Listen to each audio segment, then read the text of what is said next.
Yeah. It's that good. Hey team, this is the McGuire Review, and we have got something pretty cool today. I will have to tell you, we have the brand new, hasn't hit Kickstarter yet. June the 5th is when it drops. Shaolia, man, I'm an idiot. Shaolia Warring States. This is from Bad Comet, and this is a game publisher out of South Korea. It is 2 to 4 players, 30 to 60 minutes, and a 13 plus on this one. Everything that you see here is the prototype edition for the upcoming Kickstarter, and I will say that the prototype edition I was sent here, although the box indicates it's prototype, the rulebook indicates it's prototype, there's going to be some things going to be built out, I think, over the Kickstarter, maybe even some more game modes. We'll talk about this. This game does offer 5 different game modes. Whew, tell ya, I'm almost out of breath from the little dance there earlier. That was intense. Okay, well, we're going to do another epic level giveaway. That's right, we are giving away this prototype edition for the Kickstarter. So on the last day of the Kickstarter, Bear is going to hit the button of fate, and one lucky subscriber is going to get this prototype edition of Shaolia. And I will tell you that this prototype is, in my opinion, pretty much production quality. Now, I don't want to state that because, again, it is a prototype. They're going to improve things, obviously, through the Kickstarter, which will make it better. But, team, this prototype is as close to a production quality game, all the way from the box to the card stock, to the artwork, to the quality of all the components. I would consider this done production quality, okay? So, very, very top-notch prototype that some lucky winner is going to get. You know how it works, team? You got to hit that subscribe, comment below, and last day of the Kickstarter, Bear will hit the button of fate. Somebody's going to get it shipped to you for free, open worldwide. That's right. Thank you, South Korea, for making this game, because I'll tell you, this game is really, really cool. I absolutely love the simplistic concept that it offers. At the same time, there's a lot of deep strategy here that may not hit you right at first. It feels very tactical as you're playing, but you'll see the more you play this game that there's actually a lot of strategy built in what type of cards you get. When do you choose to build those cards? Do you choose to hold on to them to be able to upgrade to our level 2 cards? We're going to talk about all that here in a second. Then we're going to get into a little bit of gameplay just to show you how this plays out. Now, you're not going to be able to see everything in this gameplay because, again, there are 5 different modes this game offers, and there's a lot of extra cards that aren't even in the deck, nor are the character cards being used because I have it set up for the first scenario. Well, I don't want to say scenario, just the first gameplay mode, gameplay number 1, which doesn't include some of the cards and doesn't include these added extra characters and abilities. We'll talk about that. Because they did really design it in a way that can kind of step you in to a basic form of this game that you can play a few times and then start to add in more advanced cards, more advanced abilities, and get more and more advanced with the game, which makes it more deeper and more strategy. You can do that as well with our market up here. That will build out over the course of different gameplays as well. So I'm going to go ahead and set the box right down here. Now, as I said, this is a 2 to 4 player game. I only have 2 of the mats out. There are 2 more that are exactly like this. What that offers is essentially a 1v1 battle style game. That's what kind of game this is. Or a 2v2 battle style game, which is a ton of fun as well, because you can pair up with another friend and then battle 2 other folks, or there could be one person playing 2 other mats, however you really want to do that, but it is really designed for 2v2 if you want to do that as well. Very fun. Okay, the rule book, great rule book, nice layout, high color examples, very simplistic rule set. I will say there's quite a few pages here. It goes well into the mid-30s there, but a lot of the content that's in this book is a gallery of the cards, and then all the different play modes. It offers 5 different types of play modes. Now, there is going to be essentially the same win condition for those 5, other than one of them does have a win condition that allows you, if you get 3 of these special type of cards called wonder cards, or just more powerful little cards you can build into your little empire, your little palace area here. So there's a different win condition for one of these types of games, but they all essentially have the same win condition. It's just they will utilize different starting mechanics. So you might start with different amounts of gold. You might start with maybe some of these little officers, which are really cool. I love the way the mechanic of these little officers work. Just love the quality of the components. I'll say that again.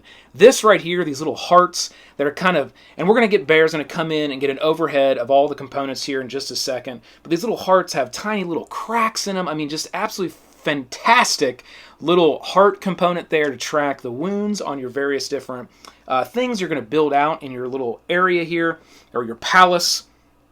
Very, very cool. And what I like about each one of these gameplay modes is, Bear, hold this, thank you. Each one of the gameplay modes will offer a different type of card. So like this one has sort of all the basic cards here in the level 2. You're always going to use what you have here in your level 1. And then you're going to have different types of cards where if you play a different type of setup, it may be more combat-based or maybe more economy-based. And that's one thing that's kind of cool is you can have sort of an all-out open mode where you get what you get, or you can have modes that are designed specifically with certain types of gameplay. There's 2 different ways that you can win this game. Either one, you need to do 12 damage to your opponent's palace, and that's right here on the board. You'll see the palace and the 12 little hearts. Bear, go ahead and load up the overhead so we can get a look at all these components that are out on the board. Or you can gain 18 culture, and this is your culture track right here along the bottom. So if you're ever able to move that along and get all the way up to the spot of 18, you would automatically win. And the way this game works is when one of those criteria is met, the game immediately ends. The other player doesn't get another turn. It's just like real life. The second you have much more culture than the other area, you win. The second you do 12 damage to the opponent's palace, you win. So one thing that's really cool about this game is you can actually, as a player, decide, you know what, I'm not going to... Now, it is random on the cards that you draw, and you get those, but you don't have to build those into your area. That's where the strategy gets in. Do I build cards that build up my culture, give me a lot of gold, or do I put in cards that are lots of defenses and lots of military? So that's one thing that's really cool, where you can decide as a player, what's my strategy going to be for the game? Is it going to be sort of a mix, depending on the cards I get? I'll play whatever, whether it's attacking or it's building up my culture, or do I just say, you know what, I'm going to all out focus on just building the biggest, strongest culture that I can and try to win the game, even maybe when this player is going all military and trying to attack and take out your palace. There's really cool cards in the game called barricades, and as they come out, you can put them here in your front row, and your opponent has to attack your barricades before they can attack your palace or any other card. So maybe if you were going for the culture, you might want to try to grab those barricades and get those barricades out as those come out of the deck, and you're probably going to want to build up your gold to be able to pull a lot of cards out of that deck, therefore being able to get your hands on a lot of different barricades. So lots of different strategies in how to play, and I absolutely love that. There's some great little player aids here. On one side it shows the 1v1, on the other side it shows the 2v2, and the rule set for those. There was a slightly modified rule set for the 2v2, but today we're going to hit the 1v1. All right, so we got those. We'll hit the components here really quick. Let's start over here. We've got this awesome little market. And there are cards in the deck that are called, they're called markets. And they'll allow you to go to the market and to trade. And what that allows you to do is the top here has 4 different things that you can do, and they're always available. And for the base game, you wouldn't fill in these 4 spots here with cards. You would only do that for some of the other versions of the game. So I'll show you these cards. We'll let them sit here for a second. So you can sell minerals, you can buy minerals, you can hire mercenaries, and you can buy level 2 cards. So these are just different things you can do in the game, and it will tell you right there the max number of those you can do, and then how much gold each one of those is going to cost you. So for instance, if I wanted to sell minerals, I can sell up to a max of 3 minerals that I've gained over the course of the game. Here's our minerals right here. And each time I do that, I would gain 3 gold. Okay, whereas here I can buy minerals, so I can buy a max of 3 minerals, and it would cost me 2 gold for every mineral that I would want to buy. Here I can hire mercenaries. I can deal 1 damage with that mercenary, up to a max of 3, and it will cost me 2 gold each. All right, so on and so forth. And then what you would do with other game modes is you would have these other cards here that you would be able to fill in on this market, and it would just give you more options of different things you can do, like buy culture, you can sell culture, you can buy an attack token. So these are attack tokens right here. You can get those, and that will just allow you to have like +1 on attacks. Like say you had some infantry that did 1 damage, you could set that on an infantry card, and then once you use that infantry card, it would then do 2 damage because you would have that little attack token setting on it. Each card can only have up to 2 tokens at once on it. Those can be of different types, but it can only have up to 2 tokens. You can buy life tokens. You can buy a blockage token. Blockage tokens are very cool. Blockage tokens allow you to kind of lock down your opponent's abilities on cards. You can buy level 1 cards. You can hire assassins, and you can buy a turn, which is actually very powerful. It only gives you that 1 time, and it does cost 5 gold. You can put those there and be able to use that market. Okay, we'll go right here. We have the level 1 and level 2 cards. Level 1 cards, these are all the different types of you'll think little buildings that you can build within your little kingdom here. So you are a general, the continent of Shaolia. You are trying, it's at war, and you're trying to become basically the most powerful little, kingdom. So you're going to be building buildings inside of that, and you're going to utilize those to win and overcome your opponent. So there will be certain types of buildings that are in your level 1 deck, and then there will be certain types of buildings that are more powerful in your level 2 deck. If you want to get level 2 cards, you either have to purchase them through the market with gold, whereas right here on this last one it says buy a level 2 card from the discard pile, so it has to actually be in the discard pile. You can buy a level 2 card, and that will cost you 3 gold, but obviously you got to have some in the discard pile to be able to do that. Or if you want to get a level 2 card from the pool that's available, you will start with the 3 random ones kind of pulled out and put out in front of you. You do have to trade in 3 cards, and those can be level 2 or level 1 cards that you have acquired, but you do have to trade those in to be able to get a level 2 card. So that's the incentive of getting a lot of these level 1 cards and buying them. Each level 1 card costs a gold. You will start the game with 4 gold. You can get gold as you play the game with farms and different other types of buildings. You're going to want to get those level 1 cards so you have a hand of them, and then you're able to take those and kind of cash them in. Okay, and one thing I do want to hit, because I don't want to forget this, there are 6 different kinds of cards in the deck. There are gold cards, producing gold, mineral cards, minerals, culture cards, there are attack cards, defense cards, and trade cards.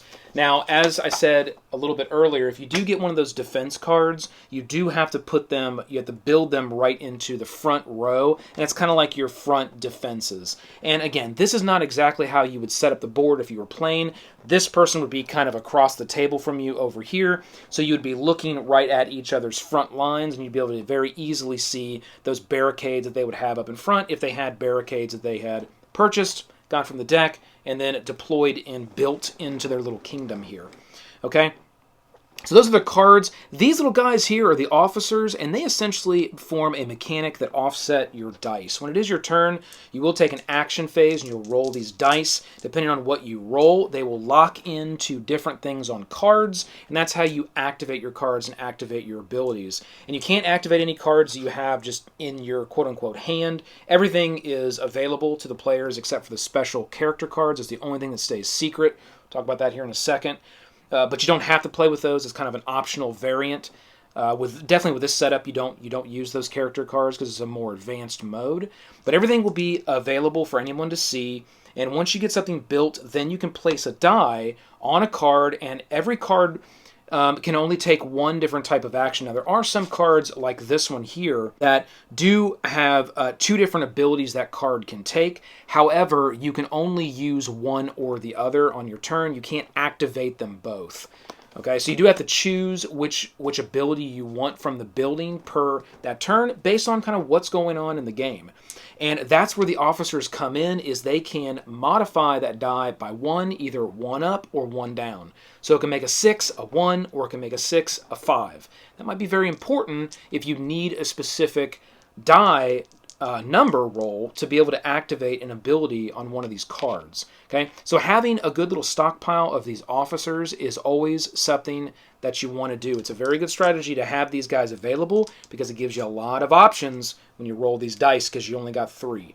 Now you can purchase more dice for the cost of 4 gold. So on your turn, when you get to the purchase phase, if you have 4 gold, you can cash that in, you can grab an extra die. The only trick to that is on the next turn, you got to use it, and once you use it, it's done, it goes back to the pool. So it's kind of a one-time big heavy boost. So if you're going to do that, make sure there's something that you're really trying to activate. Like you've got a few buildings on the board and you really want to activate a lot of them, or you absolutely want to make sure that you activate one of them. That's when you cash in to get an extra die to give yourself better odds. We talked a little bit about these tokens, lock something down. These are extra health. These are extra attack. We got the minerals here, the awesome, fantastic little heart damage tokens. Wow, these are amazing. Love these. Got the gold. This is 5 gold. This is 1 gold. These are the extra cards we talked about that's not in the initial setup. And then these are the character cards. Character cards are going to allow you to have sort of extra abilities in the game. So, for instance, we'll look at this one right here. This one here says, if you sell this card, gain 4. So any of these cards, you can sell them immediately, and you can gain 4 gold. This one here is an Alchemist, and it says, build this card immediately. So as soon as you kind of reveal it to your opponent on your turn, you'll do this immediately. You'll build it. Well, that's the ability for this one. You'll build it right into your little kingdom here. And then it says, gain 1 mineral or gain 3 gold. So it just becomes kind of another area in your kingdom. You've got now an alchemist that's out there. It's kind of like a hero almost, and it acts just like any other building would act, although it only has 1 health. So the second it takes any damage whatsoever, it's dead and it's discarded. Designed it that way because they do give you a little bit of a powerful benefit, and you do want to get these taken out as soon as they come out if your opponent has them. Now this one here is a little bit different. It doesn't have any health on it, the general. And the general says gain 3 attack tokens and apply them immediately. So this is one of those just immediate actions where you go in for a big attack. Let's say you're going to be a combat style. That's going to be your strategy. You're going in for a big infantry attack, or maybe your opponent's got a few barricades out front. You want to take those barricades out.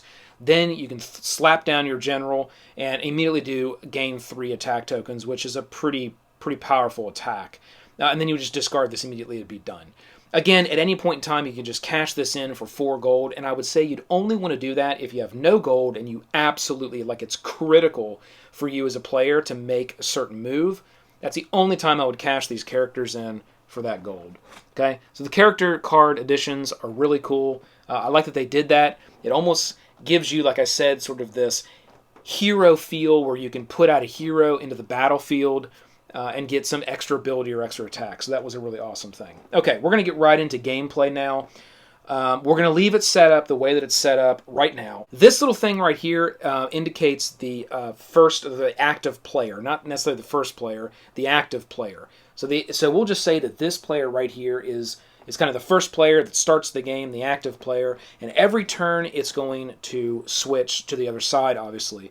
What's nice about that mechanic is there are 3 different phases you're going to go through when you play the game. You're going to have a purchase phase, you're going to have a building phase, and you're going to have an action phase. And everything you need to do for those phases is right here on this card, okay? Very simplistic rule set. And again, that's why I love this game. I love a lot of games, but I do love this game, and the reason is because it has a very simple rule set, although the strategy is deep.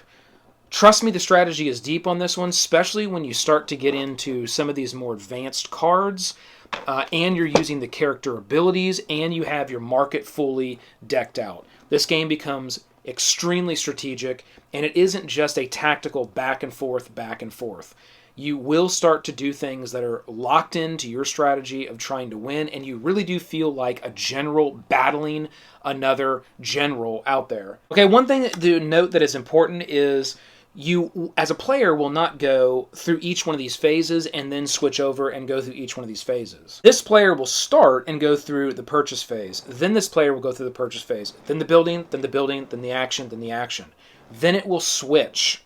Then this player will go purchase, and then building and building. So it's really nice because you can kind of somewhat tactically react as you go through those phases back and forth. And it's cool because it switches and then gives the other opponent sort of the ability to take each one of those phases first in that round.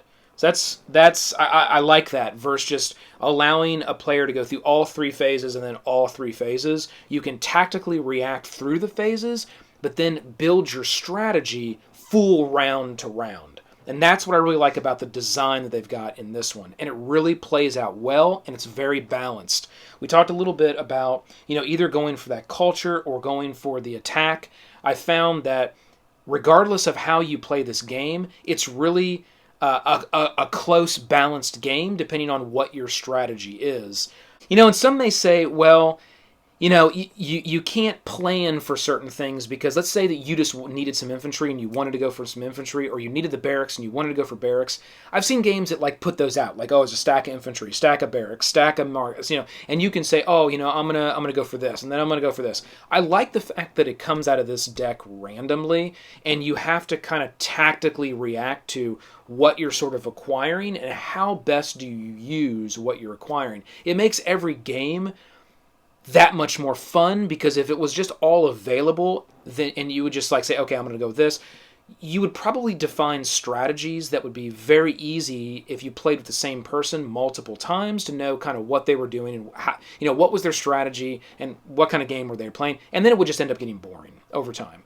This game never gets boring because it's always random as the things are coming out. The only thing that you can see is the 3 level 2 pool that's available, so you can use some strategy to plan for that, but what comes out of the level 1 cards is completely random based on this deck, and I like that. I think it makes the game really fun. Last thing I'll call out is there are 2 little areas that start locked down on your board. It does cost 3 gold to be able to unlock those, and you can do that on your turn when you want. When you have 3 gold, whenever you want, you can unlock those. It's not probably something you want to do right off the bat. Maybe. I usually wait a while before I unlock these because I do like to get as many barracks. I keep calling them barracks. I do want to get as many barricades as possible out here, and you will have to unlock this one to get another barricade out there. Okay? That's what that's for. All right, we're going to get right into gameplay. So, purchase phase. We're going to start with this character. It says level 1 card, 1 gold. Level 2 card, 3 cards of any type. You can pay 1 gold to change the drafting pool. So if at any point in time you want to change this drafting pool, which you wouldn't want to really do that until you have enough cards to actually get something from that. Let's say you didn't want any of these things. You can take them, throw them in the discard pile, and pull 3 more out. That'll cost you a gold. Extra dice, 4 gold. Again, we talked about beefing up on that dice. I love that mechanic, and I love the fact you have to use it right on that next action phase. So your opponent knows you're going to have the extra boost, and you have to use it, so you better have planned right. Or you can buy an officer for 1 mineral. If you have a mineral, you can either get a mineral by going to the market, if you've got a trade area, being able to buy a mineral, or some of the cards get you minerals based on what's on the cards. So that's how you get a mineral. All right, so we're going to do purchase phase. So for my first round, I'm going to do, you kind of switch to these things one at a time. So I'm going to cash in a gold, and I'm going to buy a level 1 card here. Perfect. It's a barricade, okay? So this is a defense card. This one is a passive. It has a little P on it, which means it always is an effect. It says must be attacked first. So my opponent has to attack this before they can attack my palace or any other card. Awesome. It has 2 life, and it costs 1 gold to build it. So we'll set it aside here, because this doesn't go directly in. I've purchased the card, okay? And let's see. I am going to go ahead and purchase another card. And, perfect. A farm. Excellent. Farms gain me gold. So I have 2 cards. And I'm going to go ahead and stop right there because I'm going to need 1 gold to build this one and 1 gold to build that. I only have 2 gold left for this round. Hopefully I can get some more gold with this farm. We'll see. But I'm going to hold off my purchase phase. I'm done. This character is going to do, I think, the same thing. We're going to cash in a gold here. And we're going to get infantry. All right, so we might have a fighter over here.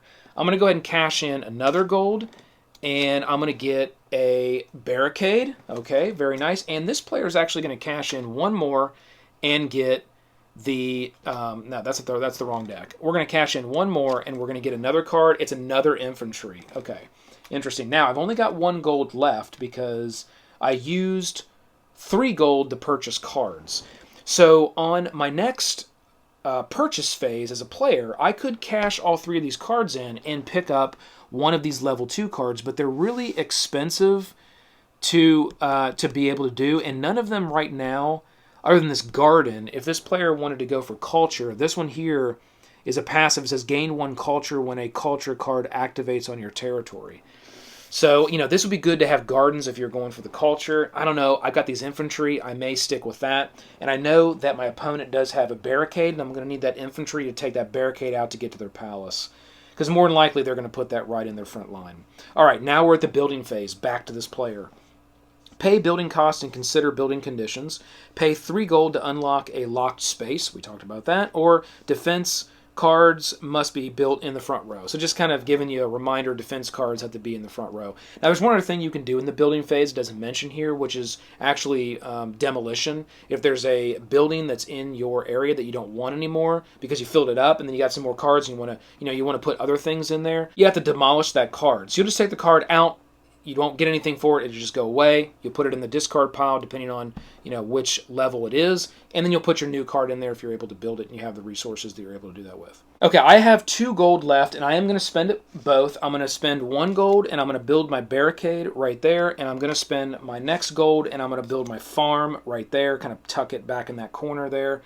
And that's both my gold. So I don't have any more gold. That's it. It's now this player's turn. They only have 1 gold.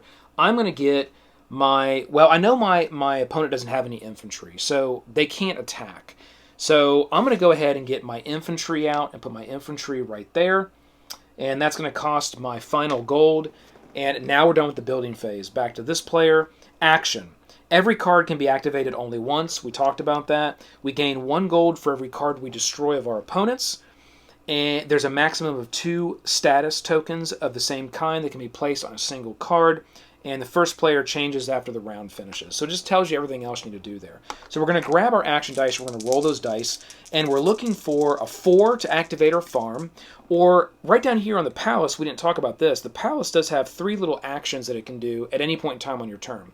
And any number can be placed on those, and you can take all 3 actions if you want. So if I was to roll and not get a 4, so let's see what I got here. I did not get a 4, I got a 1, a 2, and a 3. 1, 2, 3, nice. Keeping it simple. I can take that 1, 2, 3, and that's what I'll do, and I'll put them right on here, and I'll just gain a bunch of stuff from my palace. Because I didn't get 4, so I can't gain that gold. However, I can put this right here, and it says gain 2 gold. I can put this right here, gain 2 gold, and I can put this right here, and it says gain 2 officers.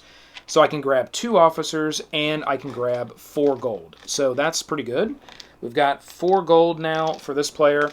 We're going to go over here and do the action phase. We're going to roll. We need a 4 to be able to attack. And I got it. I got a 1 and a 5 and a 5. So we're going to do the same thing and just place those on our palace. We're going to beef up on gold. 1, 2, 3, 4. And we're going to get 2 officers. Pull those guys in. And I like to set them right there. Okay? Then this is going to kind of reset. We're going into our next round, and we're going to put that right there. And now we know we start with this player.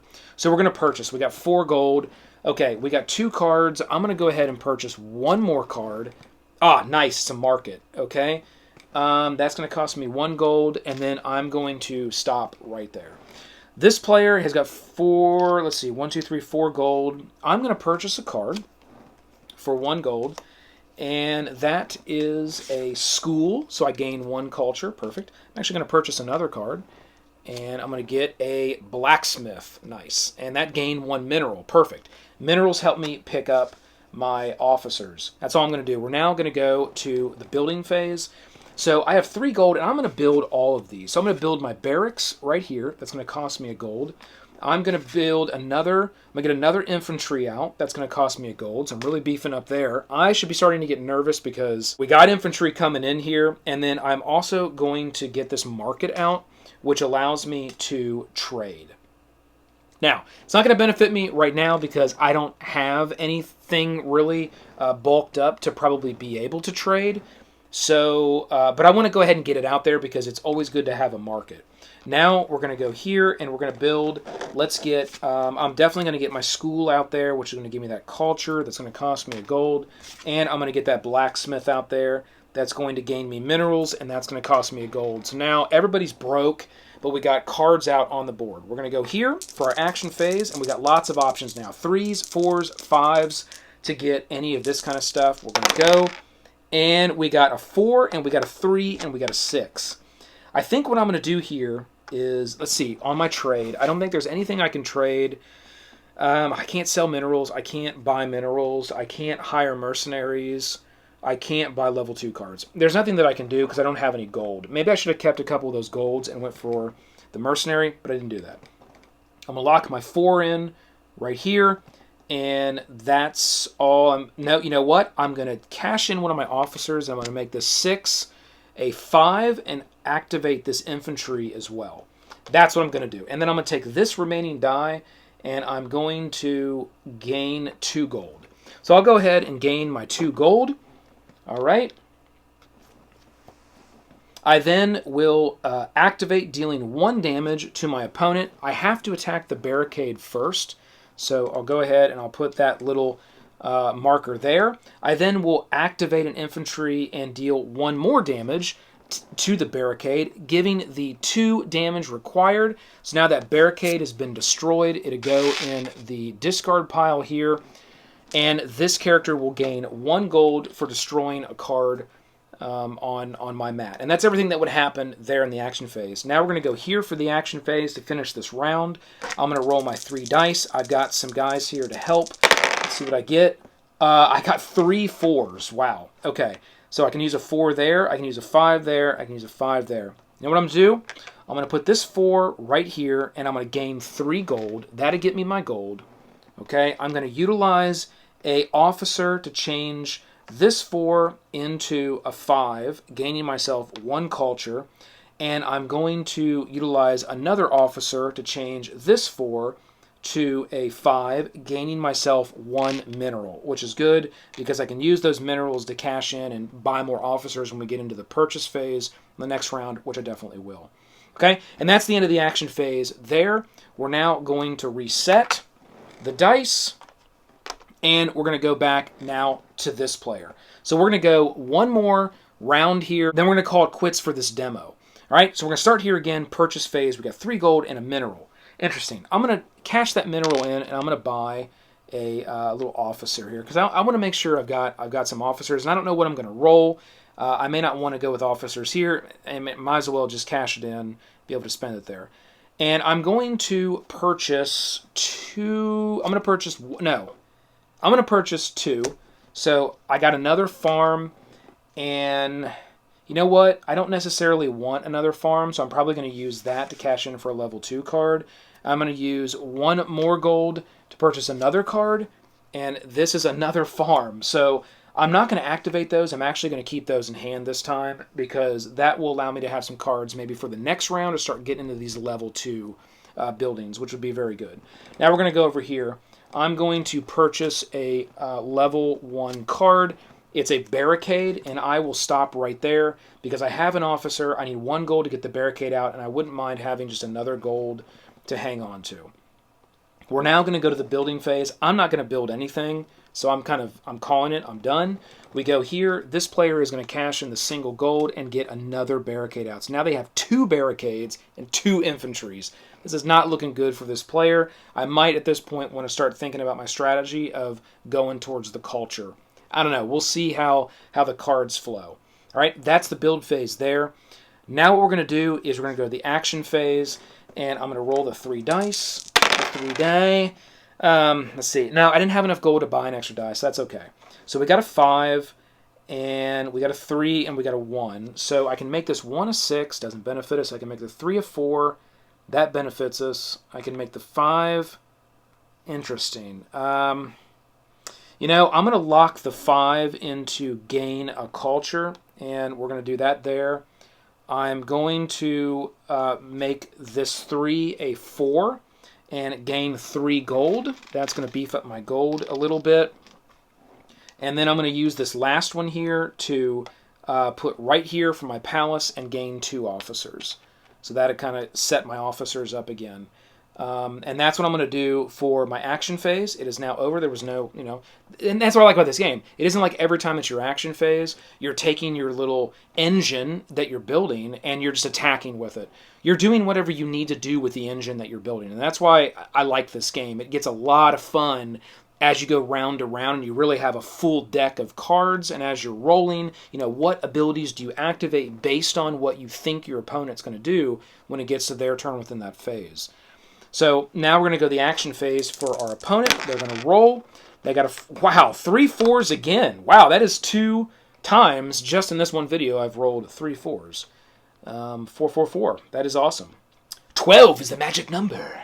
Okay, so for 4 here, we're going to lock that in. We are going to spend our officer there, and we're going to make this 4 a 5, getting super deadly. And this last 4, we're going to actually put right here because I want to get some gold for purchasing on the next round. I thought about maybe going with the officers, but I keep getting lucky with these big attacks, so I'm gonna go with the 2 gold and be able to be ready for the next purchase round, because it will be me going first on the next purchase round. So my infantry here will attack for 1 damage, and at this point I can choose. Do I attack the palace, or do I attack a building that's out here? Well, I've got a sense that possibly this player could be trying to go for that culture win. So I'm going to go ahead and just make sure. You know what? Forget it. It's early in the game. They've only got 2 culture. They've only got 1 card on the board that gives them culture. I'm going to go directly for a palace attack. So that's 1, 2 attack against that palace. And we'll just set those right there. 2 attack against the palace of this player. Already working it down from that 12, going for that win. All right, at that point, we then would reset. And it would be the next round where we then would pass this to the other player and start that next round. Okay? That is the game. Essentially, again, you're going to get a lot more strategy as these start to build out. So as you start to get out these on the board, here, okay, you got a barricade, you got a school, you've got, let's see what else we got. Here's an infantry. Now look at kind of what we have here. You've got, let's build this one out. You've got another, here's a farm. What else do we got here? Another market. We've already got a market down there. Didn't ever use that. Let's say this person gets a blacksmith out here to gain minerals. And now when it's your turn, you're going to have to start making those decisions of, oh, I've run out of space. I need to start paying some gold, getting some spots unlocked so I can get some more buildings in there. And now when you're rolling and you've got everything unlocked and you've got, let's say, you got some level 2 buildings that you've undone. Now you've got lots of options when you start to play as a player and roll these dice. 3, 2, 1. You've got probably a good amount of officers now. You're using those officers to offset each die by 1. And it is 1-to-1. 1 officer for 1 die. And you're using them to officer, and you're going to get a lot of abilities that are passive, like our gym here. Place 1 attack token on an attack card before rolling dice. Very awesome if you got one of those gyms. You're constantly getting those attack tokens out there for your infantry, which is very powerful. So if you are going to go for like a military type attack and you're going to bulk up on infantry, you better get yourself a gym, because that's going to help you be that much powerful, or more powerful. You've got your garden here, which is really cool. Gain 1 culture when a culture card activates on your territory. So that's going to be someone that's going to go for that culture, is going to want to pick up a garden, is going to want to get up schools, those types of things. And then whenever those schools activate, then your garden is going to add yet another culture to that. So you can see how these cards start to sort of tactically work together, on your little kingdom, and they start to kind of stack up on one another. Before you know it, you could have someone that has a 2 schools out and a garden, and they hit a 5 and a 2 and something else, and they get 1, 2, and then 3, 4, because this is gain 1 culture when a culture card activates on your territory. So every time a culture card activates, you gain another culture. So that would be 1, 2, 3, 4. So all of a sudden, someone would just go 1, 2, 3, 4 and be way up here. And if that happens a few rounds, that's how you can actually win with just focusing on culture, if you could ward off maybe with barricades and other tactics while someone that's focusing more on a military approach is attacking. So that's why you can see, team, the game is very deep and it's very, very replayable, because you can get the 2 different ways of playing. You can also have 2 people that's focused on culture. You can have 2 people that's focused on military attack. Lots of different ways for this one. Team, I highly suggest this game. I've had a ton of fun with it. Fantastic components. Don't forget the giveaway. This one's going to be a hot one on Kickstarter, and I really look forward to it, all right? So hit that like, click the subscribe below to join the team. Keep rolling them crits. This has been the McGuire Review, and we'll see you next time, Bear. Let's roll!